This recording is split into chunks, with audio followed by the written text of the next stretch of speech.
Hello and welcome to Friday. Now, yesterday I mentioned that we were doing something in the evening, afternoon kind of time that was taking quite a bit of time. And, let's talk about what happened. Recently, back in March, I want to say, something happened in the gaming community that is rather unfortunate. We know it all has to happen, but it feels like it was kind of too soon. And that would be Nintendo shutting down the eShop. Um, Nintendo's obviously like one of the biggest names in gaming, and the eShop was the storefront for Wii U and 3DS digital titles. Nintendo had shut down the Wii store, quite a while ago. Not too long.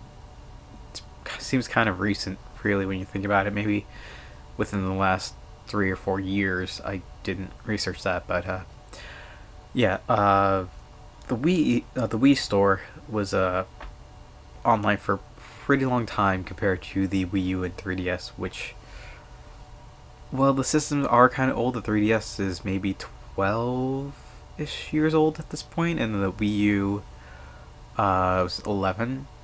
So while they're old enough, the Switch is 6 years old at this point. It feels kind of sad to lose that. We lost a lot of games, we lost a lot of game history. And, attempts have been made at archiving and they've succeeded. The thing is, well, that kind of leaves us with a decision to make. You see, the 3DS and the Wii U are great at homebrew. 3DS is one of the greatest homebrew consoles, and, well, there's a whole meme about how easy it is to hack your 3DS, and, well, it was surprisingly easy. I say that in the sense that for systems that are below the 11.3 update, and any system between 11.3 and 11.17 are a bit more difficult, and there is huge news this week because Nintendo patched the 3DS, which got rid of most of the firmware hacks, meaning that the old methods pretty much don't work anymore, and then hackers have found a way to get around it, but at this point, like, it's still up in the air if you can do it with your older 3DSs, but the new 3DS line, it's probably workable. But it's kind of left me in a position where I have a few 3DS systems, 3 to be exact. This is my original one that I got way back in the day. The manufacturer date on this is 2010. Is it 2010? It says manufactured in 2010, but the copyright is 2011. I got this way back in the day. I can't remember when exactly. It had to have been like 2013, 2014. I picked this up. And pretty sure it was 2013. So it's been a long time since I've had this guy. Almost 10 years now. And, my first game I got with it was Animal Crossing New Leaf into Kingdom Hearts 3D. Dream Drop Distance, and I've played quite a few games on this. Then, of course, the next step was obviously something a bit larger, which was the 3DS XL. Can't remember how many memories I have on this device, but it's a good one. And finally, the piece de resistance. The new 3DS XL, which has some kind of damage to it. I think it's just like my sweaty hands have like messed this thing up, and that's unfortunate, but it's still perfectly usable. And maybe the battery needs to be replaced, but we can do that at some other point because they still make those. Shout out to Batteries Life, something hot topic on this channel. But yeah, I spent yesterday hacking this 3DS.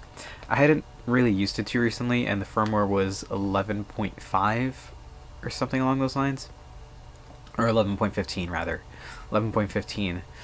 047U or something like that. And that's perfectly hackable. The thing is, in order to hack this, you need to basically run a script on your computer for a couple hours. And because I system transferred from this 3DS to this one, it was kind of messed up. So instead, I had to rerun the script. So instead of taking 90 minutes, it took 180 or close to that, which is unfortunate. It took like 3 hours, but we got it done. So this 3DS is hacked, and this morning I was like, might as well do these two. So I did. These were so much easier to hack because they were unused for quite a while, and they just had older revisions of the firmware. That it was just very, very easy to do. It took maybe like 10 minutes for each of them after getting the battery to charge, of course. But yeah, it was surprisingly easy to hack these two. And this one, well, was okay. It took longer than expected because some obscure errors, and I actually had to join the Discord for a hot second and be like, hey. And I just searched my error in the chats and I found it immediately. So got on the Discord, and thank you for that. But now I have 3 firmware modded systems. It's great. I have no idea what I'll be doing with these, but well, if you know, you know. I won't mention where exactly to find information on how to do it because it's one Google search away, and well, Nintendo will probably get mad at me if I said that, and I don't want to be on Nintendo's bad side. They probably won't do anything, but it's probably for the best. Anyway, that's what I'm going to call it for today. Thank you all for watching. Hope to see you tomorrow, and until then,